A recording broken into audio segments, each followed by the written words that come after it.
وہ عظیم واقعہ جب انسان کی اللہ سے ملاقات ہوئی،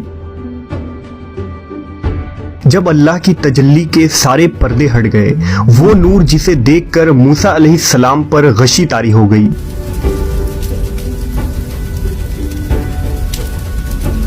وہ کون سا مقام تھا جہاں اس کائنات کے مالک کا ظہور ہوا تھا؟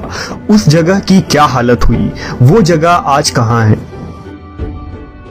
اس ویڈیو میں ہم مقدس مقام کوہ طور کے بارے میں جانیں گے، جہاں موسیٰ علیہ السلام نے اللہ کی تجلی دیکھی تھی۔ جب حضرت موسیٰ علیہ السلام کو مصر سے جلا وطن کیا گیا تو آپ مدین پہنچے، جہاں آپ نے حضرت شعیب علیہ السلام کی بیٹی صفورہ سے نکاح کر لیا اور وہیں بس گئے۔ مدین میں آپ 10 سال تک مقیم رہے۔ اس کے بعد موسیٰ علیہ السلام کو اپنے والدین اور لوگوں کی یاد شدت سے پریشان کرنے لگی، لہٰذا آپ نے مصر جانے کا ارادہ کیا۔ آپ نے رخت سفر باندھا۔ اس سفر میں آپ کے اہل خانہ بھی آپ کے ساتھ تھے۔ مدین سے مصر کا سفر ایک لمبا سفر تھا اور راستہ بھی خنکی اور بیابانوں سے بھری تھی۔ سفر کی ایک تاریک رات تھی، ہوا میں خنک تھی اور موسم سرد تھا۔ آپ علیہ السلام کوہ طور کی جانب بڑھ رہے تھے۔ طور اس راستے میں واقع تھا جو مدین سے مصر کی طرف جاتا ہے۔ جب آپ طور کے پہاڑ کے نزدیک پہنچے تو راستے سے بھٹک گئے۔ آگ کا بھی کوئی انتظام نہ تھا، ساتھ ہی آپ کے گھر والے، غلام اور بکریاں تھی۔ سردی بڑھتی ہی جا رہی تھی، لہٰذا اس سرد رات میں ہواؤں سے محفوظ رہنے کے لیے آپ نے ایک جگہ پڑاؤ ڈالا۔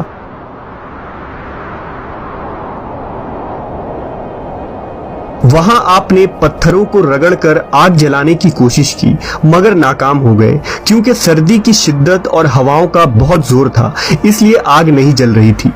حضرت موسیٰ علیہ السلام کی اہلیہ صفورہ بھی امید سے تھی، لہٰذا حضرت موسیٰ بہت پریشان ہوئے۔ اس وقت آگ کے ہونے سے ہی روشنی اور گرمی مل سکتی تھی، لہٰذا جب آپ نے ادھر ادھر دیکھا تو دور آگ جلتی ہوئی روشنی دکھائی دی۔ اس روشنی کو دیکھ کر موسیٰ علیہ السلام کو لگا کہ شاید وہاں کوئی اور مسافر موجود ہے جس نے آگ جلا رکھی ہے، شاید اس سے مدد مل سکے یا ہمیں وہ راستہ ہی بتا دے۔ لہٰذا آپ نے اپنے اہل خانہ سے کہا کہ ٹھہرو، میں نے آگ دیکھی ہے، شاید میں وہاں سے کوئی خبر لے آؤں یا اس آگ سے کوئی انگارہ ہی اٹھا لاؤں جس سے تم تاپ سکو۔ حضرت موسیٰ علیہ السلام آگ کے حصول کے لیے چل دیے۔ راستہ نہایت ہی پتھریلا اور نشیب و فراز والا تھا۔ آپ نے اسے پار کیا اور غار نما جگہ کی طرف بڑھے جہاں سے روشنی آ رہی تھی۔